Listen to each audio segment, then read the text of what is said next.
help.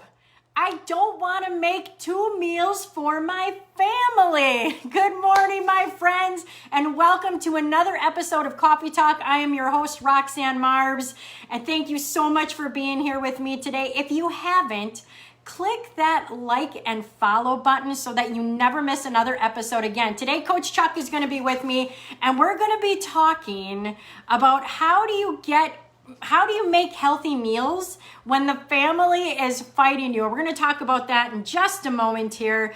Good morning, good morning, good morning, my friends. I am so happy to be here with you again. TGIF, Kimberly, good morning. Corey, good morning. Mary, good morning. Jenny, TGIF. This was as much as I could do with this hair today. If you've been doing these workouts this week with us, holy moly. Holy sharks, that's all I have to say. Karen, good morning. TGIF, Hootsek, happy Friday. Lynn, TGIF. Kim, good morning. Janet, good morning. TGIF, I love it. You know what? And I say this all the time. Like, I'm not somebody who lives for the weekend, but there are just some days when Friday morning gets here and I'm like, I'm like, thank God it's Friday. I need to recover. I need to recoup. Good morning, Molly. Jackie, good morning. So happy you guys are here with me today. We're going to talk about making those meals because we have heard it a lot in the past. I almost feel like maybe since school started, that now that we're home, we're trying to make these meals and we're kind of getting a little grief about it. Is anybody out there starting to have those issues? Kylie, good morning. But before we get there, the other day, was it Wednesday? I went live with my chicken soup in the slow cooker. That totally sucked. I'm not afraid to say it. I'm never making that recipe again. But several of you said, go and get these slow cooker liners. I've never used one before. Instantly, as soon as I got off of that, I went to Amazon and bought them. So I have two or three slow cooker meals coming up in the next 2 weeks. I'm going to give these a shot. But now I want to know, what are some of your other tips and tricks for easy cleanup? Is there anything else out there like this that I am missing the boat on? When I do a lot of my sheet pan meals, I used to lay down tin foil or something like that. But what I found was my veggies didn't get that nice crispy edge to them. So I would rather have the dirty pan to get the crispy edge on my veggies than to kind of have soggy veggies. I don't know if they're soggy, but I like a little char on my roasted veggies. And I mean, my tip for, I think it was Nikki Natsky who said, how do you get that nice black on them? I roast my veggies usually for about 20 minutes longer than the recipes call for. I just account for that time. If it says 25 minutes to roast a veggie, I know it's got to roast 45. So if you're wondering how my veggies get that nice crisp edge, it is because I'm not using tin foil. I'm not using anything else. I'm putting them right on the pan and I am roasting them for an extra 20 minutes. Lisa, good morning. Corey, good morning. Listening as I drive in. Lynn, those liners are the best. All right, so if you have any other kitchen tips and tricks for easy cleanup, let me know. Is there anything for the Instapot? What else do we use? Oh, the air fryer. Air fryer, but I don't think you're supposed to be. I saw somebody in one of the air fryer groups. You know you're old when you're in air fryer groups. Or you're just efficient. I don't think that means you're old. I don't know think that. It means you're I smart. don't think my daughter's in an air fryer group. She doesn't own it's because she's not smart enough to own an air fryer and she doesn't cook for herself. I don't know a lot of 20-year-old. I think it is an age thing. I'm okay with that. She's not 20. She's not 20. She's graduated from Pop-Tarts to like eggs and toast. Has she though? Who's making her the eggs? Trick to clean baked on cookie sheets. Baking soda and hydrogen peroxide mixed together. Let sit for 30 minutes and scrub. I think we saw that on TikTok once. Oh, okay. Are you going to put that in the memory bank? I'm going to have to take a screenshot of that. Stacy, good morning. All right.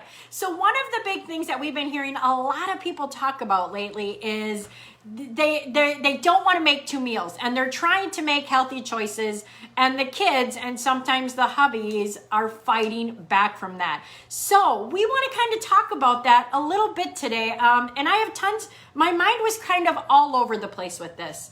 Number one, I was thinking back to my journey 15, 16, 17, 18 years ago, actually 20 years ago, when I was overweight, and it wasn't the crock pot meals that were making me fat. It wasn't the pasta meals that were making me fat. It wasn't the meals with the cream of mushroom soups or the cream soups that were making me fat. What was making me fat was the overconsumption of these meals. What was making me fat is that I remember doing this. I would put a stack of bread. I think I still did this with the kids when you and I first got together. I would put bread on the middle of the table with some warm butter, and I would eat 2 or 3 slices of buttered bread with my meals instead of course, pairing it with a salad or a vegetable. So it wasn't that those meals were necessarily unhealthy. So I kind of want to shift the mindset a little bit on this.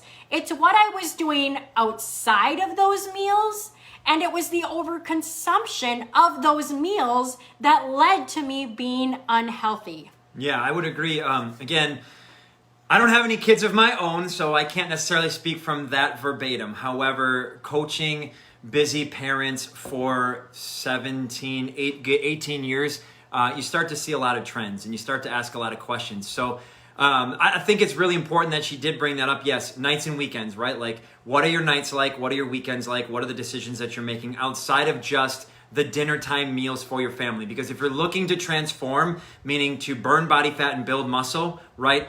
Start there, first of all. But it's not that we want to poo-poo or not look at what's going on with the meals. But I would 100% agree with Coach Roxanne. It's quality. We always consider the quality conversation, right? I think we're programmed to be like, eat this, not that. There's those books you can buy that say, eat this, not that, right? And so because of dieting, because we've been led to believe that healthy eating has to look a certain way, and I'll just put that out there again. We believe that healthy eating has to look a certain way. Rabbit food, twigs and berries. Chicken and broccoli. Boring stuff.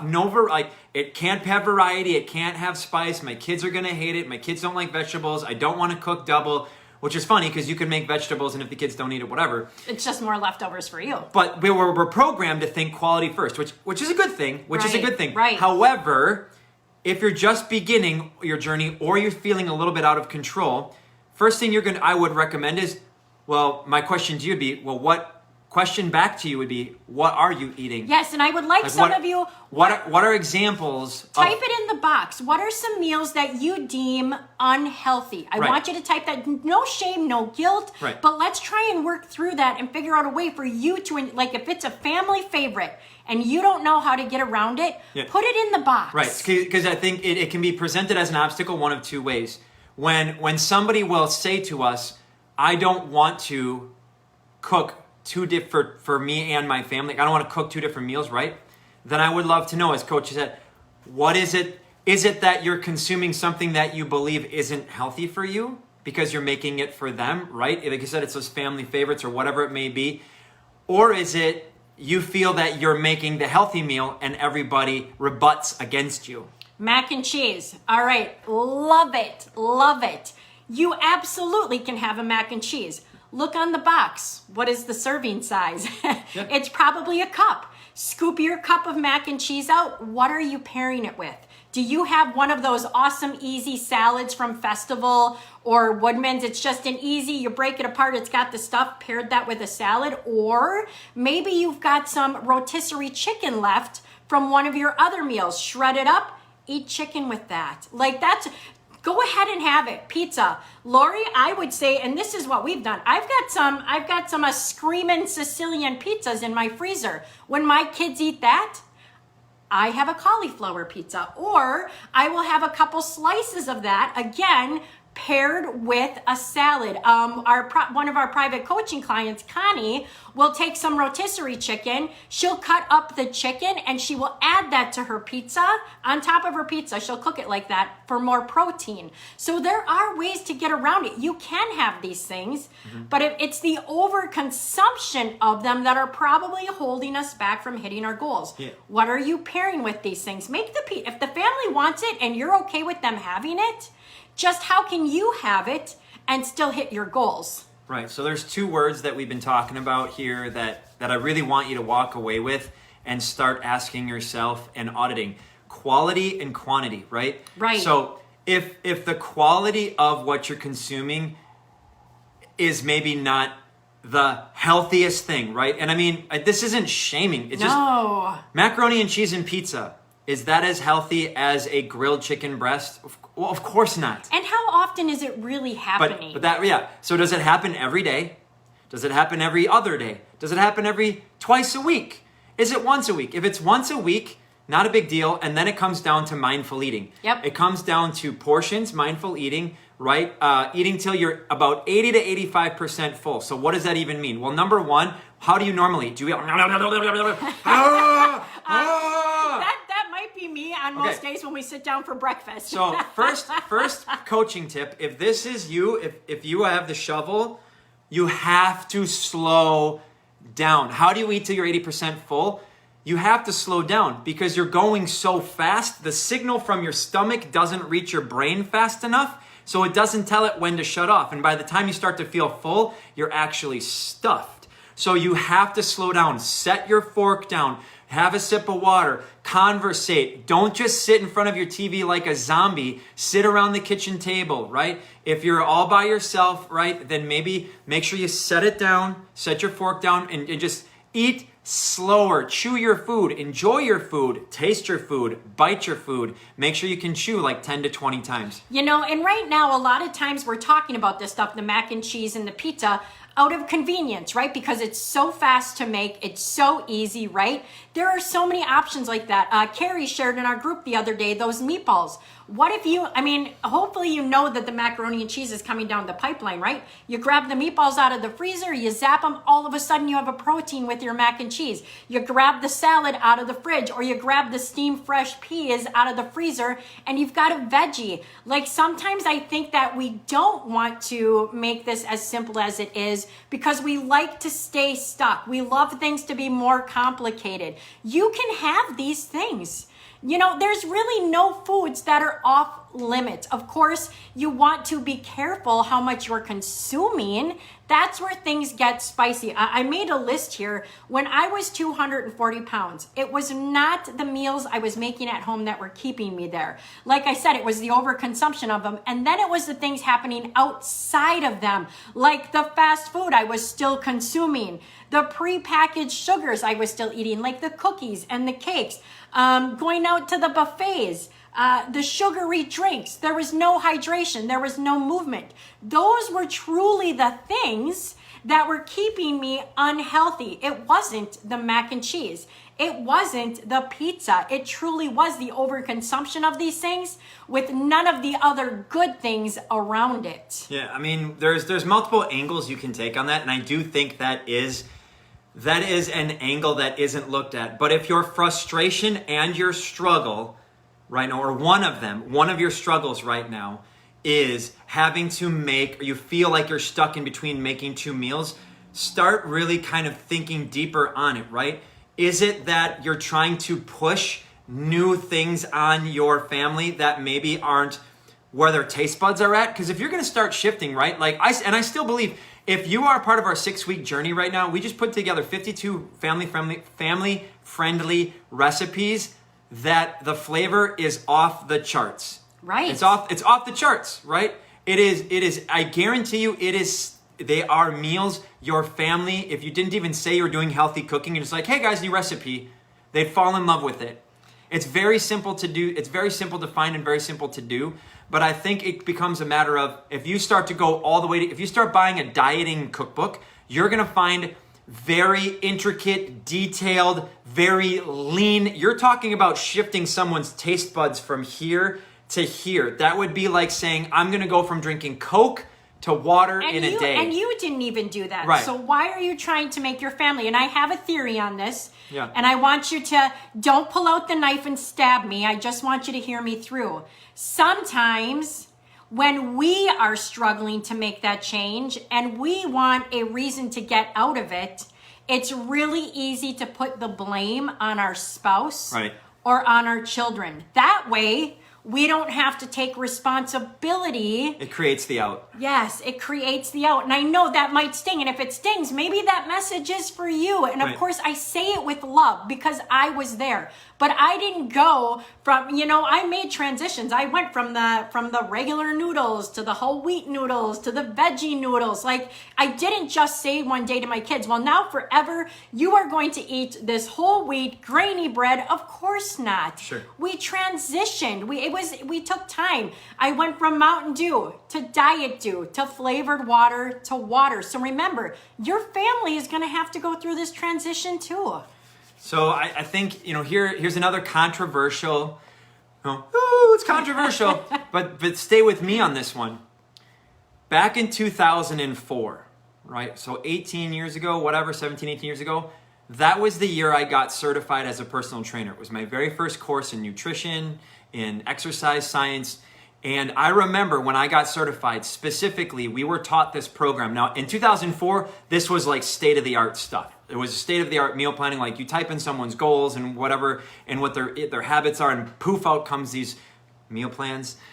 But anyways, the gentleman that was teaching us at the time said, I can get any one of your clients to lose any amount of weight that they want in a certain amount of time, and they can eat anything you want. And that is how we sold these programs. He's literally said, if you want to eat McDonald's and Burger King, you can get your clients to lose weight. However, are you going to eat that often? Probably not. You're probably going to only eat once or twice a day because it's so calorically dense. 2, internally, is your health optimal? No, probably not. However, calorically speaking, from the quantity conversation, if you are willing to track calories or even just manage portions, and I know people say portions is an issue, and I'm not trying to beat you up or beat you over the head with a frying pan, but there's just common sense, right? When it comes to food, like when it's really healthy, you can eat a lot healthy and lean and green. You can basically eat as much as you want.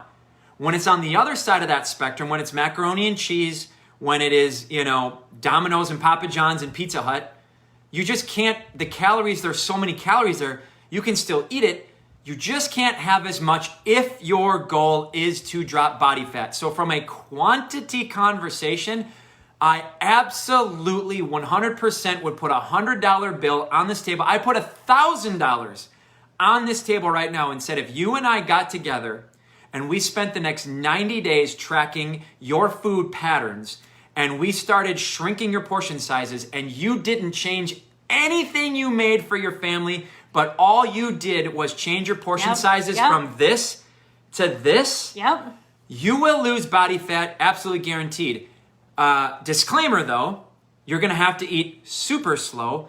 Disclaimer, you may not feel the most energetic. And disclaimer, you may not get to necessarily eat as often only because you would have to restrict your portions. But I'm not trying to say that to scare you. Right. The point we're trying to drive home is, one more thing, if you're eating breakfast and lunch and they're like spot on, super awesome, healthy, and you're like, I'm wrapping my mind and just like beating myself with the head against the wall about dinner, then you have a great problem. Why do I say that? Because it's only one thing, one obstacle that you have to work around, and all it really is going to boil down to, as we started this conversation, when she said she lost the majority of her weight, is just portions. Yes, it's funny. In the beginning of my journey, I thought a lot like you guys too. Like, I thought that I had to eat something different from my family. And again, I'll be right back. I cut my calories way back. I started doing all this extra cardio, like it was nutty. And when I finally learned to settle it a little bit and I started eating with the family again, we were having roast and potatoes and we were doing all the things. I just wasn't eating huge portions. I started to listen to my body, and believe it or not, your body knows what's best for you. Pretty soon, I'm eating and I'm starting to feel full. I'm realizing that I'm starting to feel full. But I never listened to that before. I would push through that and eat until I was stuffed and couldn't move. If you're gonna make lasagna for your family, and I'm not even talking about Googling healthy lasagna, you're gonna make like, you're gonna make Nana's, right? Isn't that what you say? Grandma is Nana. Nana's. You're making Nana's lasagna, right? Which plate do you think is a better choice for your results? A or B? Yeah. Which one do you think is going to get you fill up A or B with lasagna? Now, some of you might think, well, there's no room for anything else on there. Okay, so you get 1/4 of this. You get 1/4 of this for your lasagna. And then you get a beautiful salad with it. And then what do you want to fill in that other spot? Do you want a slice of what's the bread? Of garlic bread? Do you want a slice of garlic bread?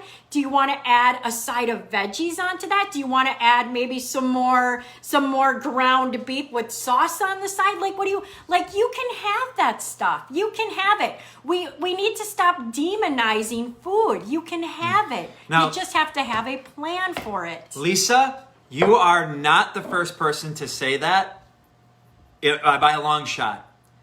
If you relate to what Lisa just typed in, portions are my problem.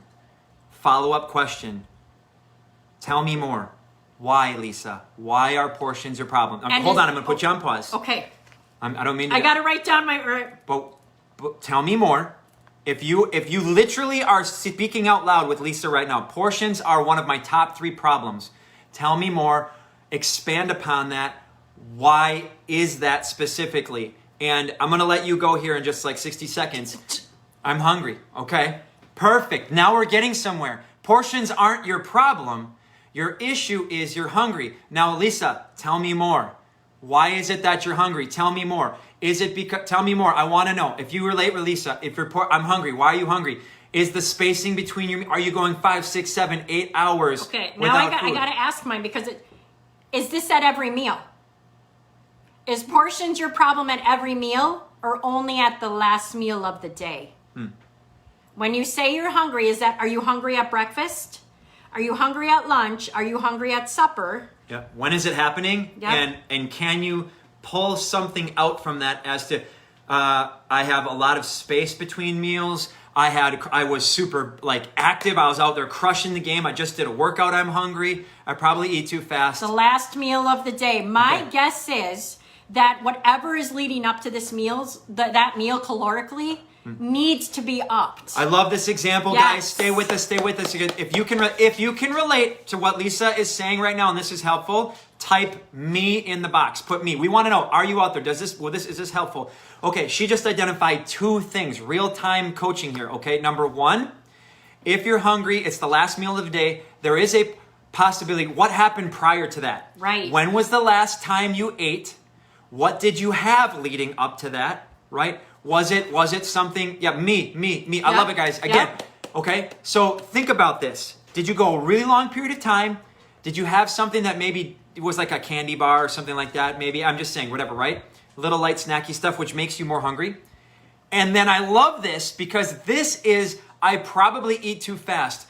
Because I'm hungry, because of maybe not eating or whatever, now I dive into my meal. I'm actually eating, now Lisa, I'm not saying this is you. I'm eating chips and salsa while I'm making the meal. Then I sit down to eat my meal. And what do? Let's get ready to rumble!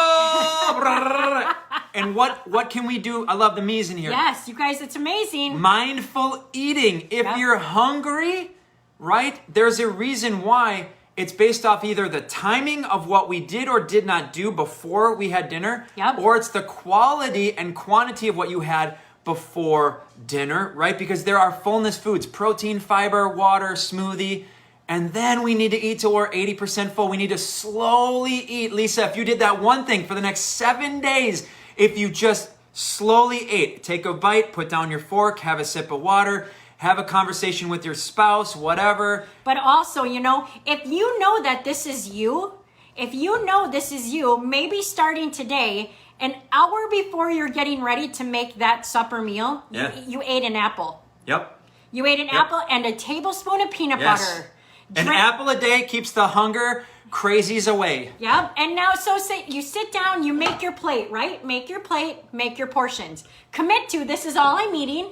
When you're done, if you're still hungry, an hour later, then you go and have a healthy snack. Or maybe it's a half a Halo, and that's an ice cream. Maybe then you have, maybe 2 ounces of cheese and some fruit. But it's something that you have ready to eat if you're still hungry. So what are you going to do before that last meal?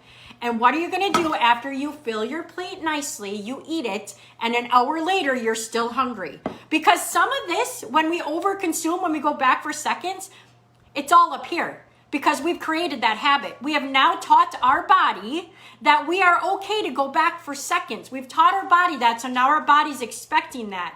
You have to train it another way. So Jenny, I love Jenny's comment, and it helped her a lot. And now Jenny, here's a ninja move.